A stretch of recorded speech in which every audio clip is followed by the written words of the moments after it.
High court থেকে আগাম জামিন নিতে কত সময় লাগে? এই বিষয়টা যারা মামলা খেয়েছেন, যাদের বিরুদ্ধে ওয়ারেন্ট আছে, যাদের বিরুদ্ধে সমন আছে, তারা কিন্তু প্রায় সময় জানতে চান যে, "ভাই, আমার বিরুদ্ধে একটা মহামান্য হাই আমার বিরুদ্ধে একটা মামলা হয়েছে। আমি মহামান্য হাইকোর্ট থেকে আগাম জামিন নিতে চাই। এই আগাম জামিন নিতে কত সময় লাগতে পারে?" এটা আমার প্রশ্ন না, হাজার, হাজার অডিয়েন্সের প্রশ্ন।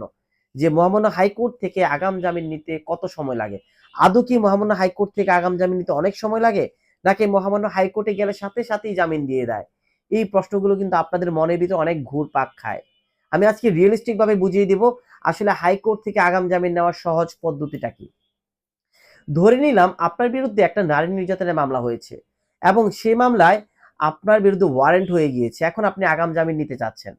আপনি যদি ভাবেন যে আপনি আগাম জামিন নিতে চান, প্রথমত আপনার বিশ্বস্ত আইনজীবীর মাধ্যমে মহামান্য হাইকোর্টে আপনার বিরুদ্ধে যে মামলাটা হয়েছে, সে মামলার ড্রাফটটা নিয়ে অর্থাৎ এজাহার কপিটা নিয়ে অথবা আরজি কপিটা নিয়ে কিন্তু আপনি মহামান্য হাইকোর্টে আপনার লয়ারের মাধ্যমে আপনি সাবমিট করবেন আগাম জামিনের জন্য।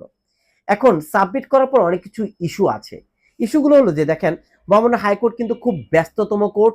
এখন সকল সময় এই মামলাগুলো লিস্টে আসতে হয়, মোশনে আসতে হয়। অনেক সময় আপনারা ভাবেন যে ভাই, আমি হাইকোর্টে আজকে জামিনের জন্য অ্যাপ্লিকেশন করেছি, আমি কেন আজকে শুনানি করতে পারবো না, আমি কেন কালকে শুনানি করতে পারবো না। এই বিষয়ে কিন্তু অনেক সময় অনেকে খুব রাগ ঝাড়েন আমাদের উপরে। মূলত আমরা একটা ফাইল সাবমিট করতে হয় মহামান্য হাইকোর্টে। এই হাইকোর্টে সাবমিট করে এটা বলে যে আমরা আগাম জামিন নিতে চাই। যখন সাবমিট করা হয়, সাবমিট করার পরবর্তীতে আমরা যেই কোর্টে দিয়েছি সেই কোর্টে হাজার হাজার মামলা থাকে। তখন হাজার হাজার মামলাকে কেন্দ্র করে আপনি যত নাম্বার আইটেম নাম্বার থাকবে, আপনার টেন্ডার নাম্বার যত থাকবে, সেই টেন্ডার নাম্বার অনুযায়ী আপনি পিছনের সিরিয়াল থেকে আপনার লিস্ট চলা শুরু হবে।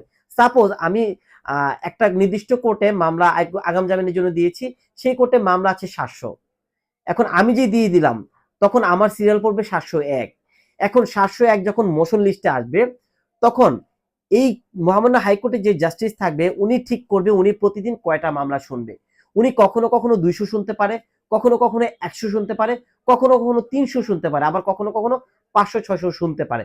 যদিও ৫০০-৬০০ শোনার মানে পসিবিলিটি খুবই কম, নাই বললেই চলে। নাই, কখনো শুনতে আমরা দেখিনি। ১০০ অথবা ২০০ শুনে।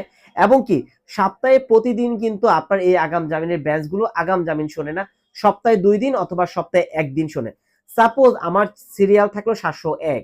এখন ৭০১ এ যদি থাকে, প্রতি সপ্তাহে যদি ২ দিন হয় আর ২ দিন যদি মহামান্য হাইকোর্ট যদি আগাম জামিন শোনে, প্রতিদিন যদি ১৫০ করে শোনে, চিন্তা করুন আমি ১ সপ্তাহে ৩০০ শুনলো। এরপরে কিন্তু আমার আরো ৪০১ নাম্বার আছে। এর পরের সপ্তাহে আরো ২ বেঞ্চ শুনলো ৩০০, ৬০০। এর পরের সপ্তাহ অর্থাৎ আমি যখন দিব তারপরে কিন্তু ২-৩ সপ্তাহ পার হয়ে যায়। কিন্তু আপনারা ভাবেন কি যে প্রতিদিনই বোধহয় আগাম জামিন হচ্ছে, প্রতিদিনই বোধহয় হাজার হাজার মামলা শুনানি হচ্ছে।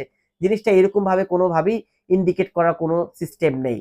কারণ মহামান্য হাইকোর্টই সকল কিছু ঠিক করে, কয়টা আগাম জামিন শুনবে, কয়টা মামলা আজকে লিস্টে থাকবে এবং কি কয়টা নাম্বার আজকে যাবে।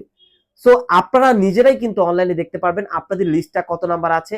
একটা দিন পরে যতদিন শুনানি হয়েছে, যেদিন যে শুনানিটা হবে তারপরের দিন আপনার রাতের বেলা কিন্তু দেখতে পারবেন যে আপনার লিস্টটা কতটুকু আগালো, কয়টা শুনেছে। তখন কিন্তু আপনারা নিজেরাই বুঝতে পারবেন যে কতদিন সময় লাগবে। সো আপনারা যারা হাইকোর্টে আগাম জামিন নিতে গিয়ে লয়ারদেরকে আসলে অনেক দ্বিধাদ্বন্দ্বে ফেলে দেন, অনেক ধরনের রাগ আপনাদের ঝাড়তে থাকেন, সেটাও নিতান্তই ভুল। কারণ হাইকোর্টে মহামান্য যে আইনজীবীরা আছে, মহামান্য হাইকোর্টের যে আইনজীবীরা আছে, তারা কিন্তু চায় দ্রুত করে আপনাদেরকে এই রেমেডিটা দিতে। কিন্তু কিছু জটিলতার কারণে, প্রচুর মামলা থাকার কারণে কিন্তু চাইলেও খুব দ্রুত আগাম জামিন নেওয়া যাচ্ছে না, একটু সময় লেগে যাচ্ছে। সো হাইকোর্টে আগাম জামিন নিতে সময় কতটুকু লাগে আশা করি বুঝতে পেরেছেন। এরপরে যদি উক্ত বিষয় নিয়ে কোনো কিছু জানার থাকে অবশ্যই ইনফর্ম করতে পারেন।